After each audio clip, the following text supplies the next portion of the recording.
What's up, everybody, and welcome back to Fireside Giants. I'm your host, Anthony Rovardo, not joined by my co-host, Alex Wilson, today. He's busy, but we promise we're going to deliver for you guys. Anytime there's some free agency news, draft news, whatever it is about the New York Giants, we have you covered right here on Fireside Giants. So hitting you guys with a solo episode to keep you updated and let you know that the Giants have a free agency visit tomorrow, Sunday, with a cornerback. Darius Williams, recently cut by the Jacksonville Jaguars due to salary cap reasons, now a free agent, now visiting with the Giants, and honestly, I like this. I think that this could be a really solid signing for the Giants if they get this done. I'm going to go ahead and give you guys my thoughts and opinions on it, give you guys the stats on the player, the projected contract, all that good stuff that you need to know about Darius Williams just in case the Giants do end up signing him after that meeting tomorrow. But before I dive into all that, make sure to leave a like if you enjoyed this episode, subscribe to the channel if you're new, ring the bell so you don't miss an episode, comment your thoughts down below in the comment section. If you listen to Apple or Spotify, please make sure to leave us a 5-star review. Go ahead and follow us on all of our social media channels at Fireside Giants. Without further ado, let's talk about Darius Williams,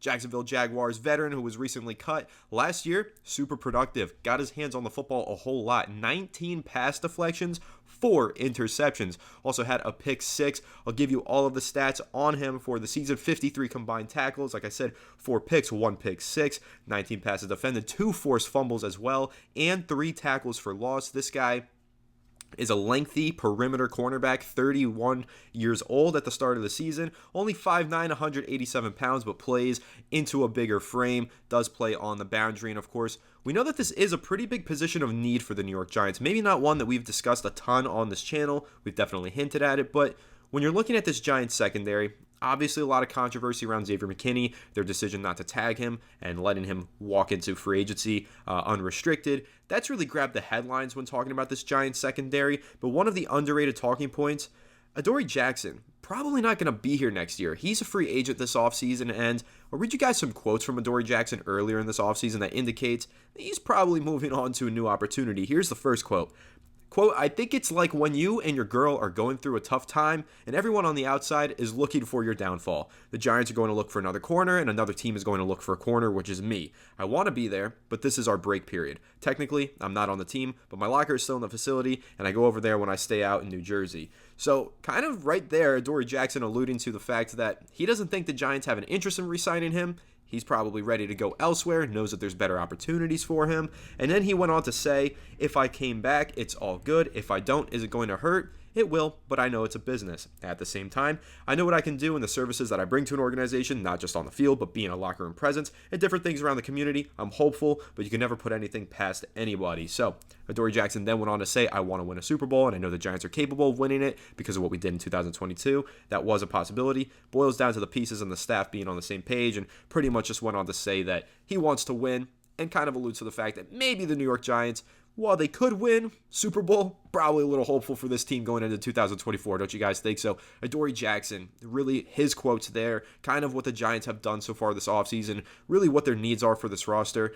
Adoree Jackson, let's be honest, guys, wasn't all that great in 2023. I loved him in 2022. I thought he was tremendous for the Giants. I mean, you think back to that playoff game versus the Minnesota Vikings. He shut down Justin Jefferson. He held him in check. Jefferson went crazy against the Giants on Christmas Day during the regular season. Once they got to the playoffs, they had Adoree Jackson back in the lineup from injury, and it was night and day difference. I mean, covering Justin Jefferson with Adoree Jackson. So I think that Jackson in his prime at his best for the Giants was a very good player and a top performer in that defense. But now, this past season, they tried him in the slot. That was a disaster. I thought he was terrible playing that nickel cornerback role. Moved him back out to the outside. Yes, he was decent, but I actually thought that he got outperformed by Deonte Banks. And so now you're going into 2024, Deonte Banks entering his second season. He's probably your CB1, but who's opposite of him? Because if it is Adoree Jackson, I'm not too excited about that. I feel like Adoree Jackson is regressing.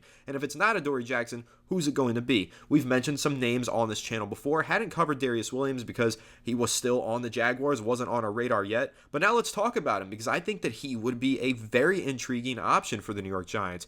Now, how much would he cost? I'm sure that's something that you guys are probably wondering. He did sign a 3-year deal with the Jaguars back in 2022. It was worth $30 million, so $10 million per season. But now he's projected by SpotRack to get a little bit of a pay bump this offseason and receive a 2-year deal worth about $25 million with an average annual salary of $12.8 million.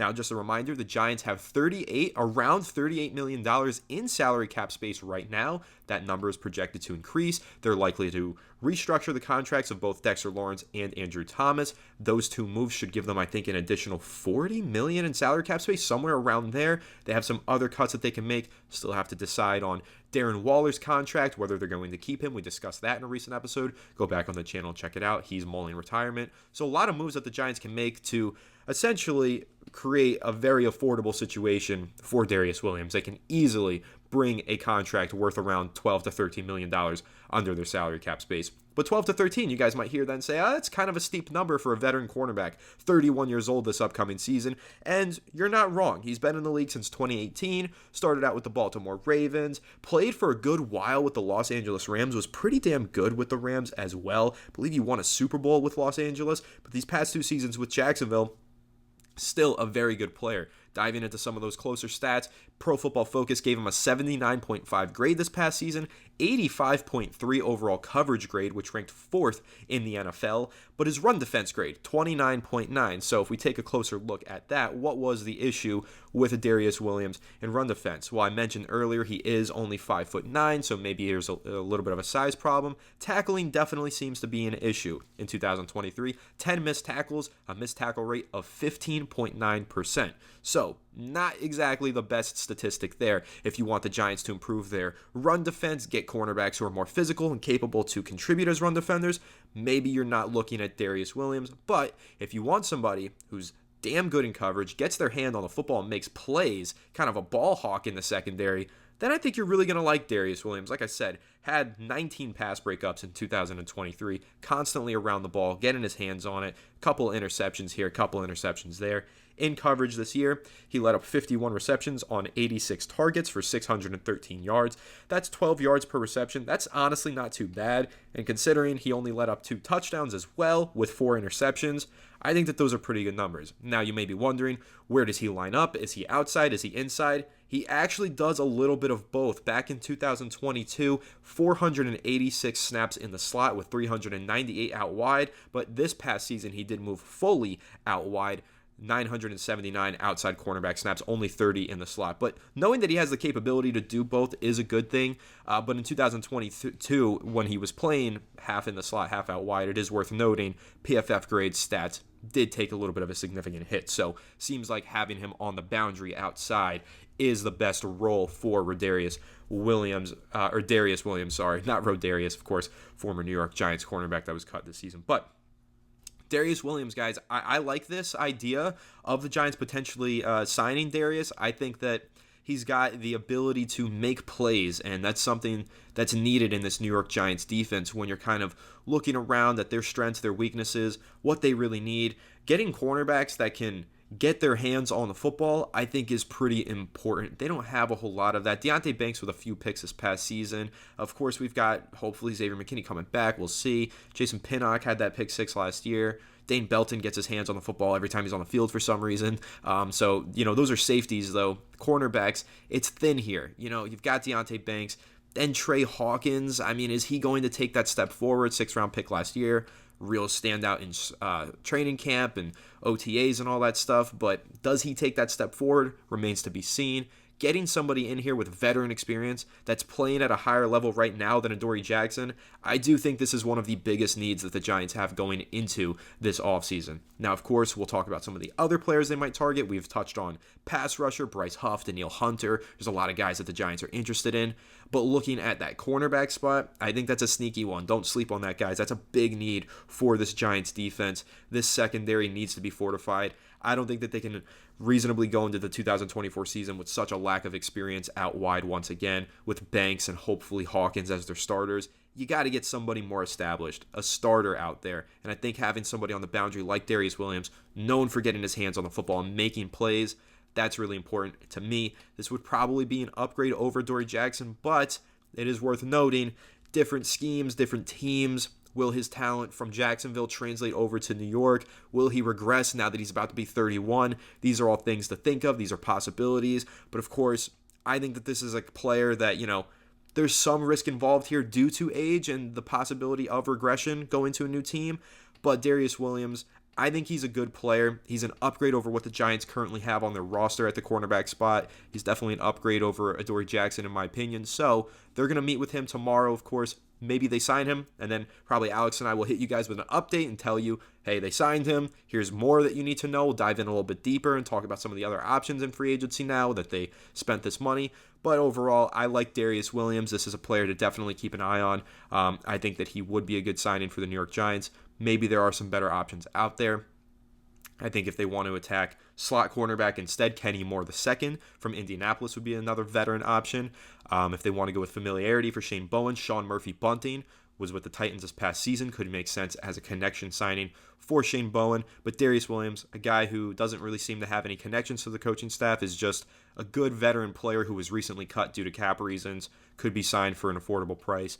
I like it. Get a guy who gets his hand on the football, makes plays in the secondary. I think Darius Williams could be a very solid coverage cornerback on the outside for the New York Giants if they were to sign him.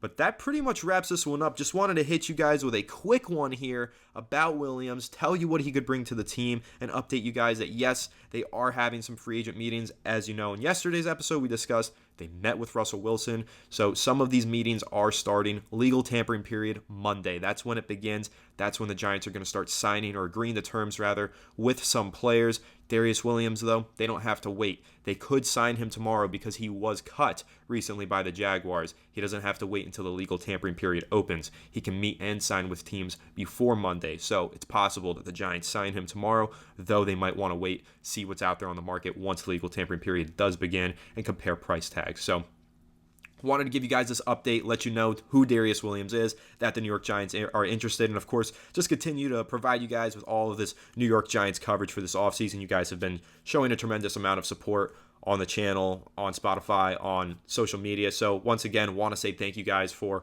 all the love and support you've been showing. Hope you guys are still enjoying all this content. Of course, comment down below what you want me to do next, who you want me to break down, any topic ideas for videos that you guys want to see. You just let us know down below. And of course, as always, thank you so much for tuning in. Make sure to leave a like if you enjoyed this episode. Subscribe to the channel if you're new. Ring the bell so you don't miss an episode. Comment your thoughts down below in the comment section. If you listen to Apple or Spotify, please make sure to leave us a 5-star review. Go ahead and follow us on all of our social media channels at Fireside Giants. Without further ado, I will catch you on the next one. Have a good one, and let's go Giants.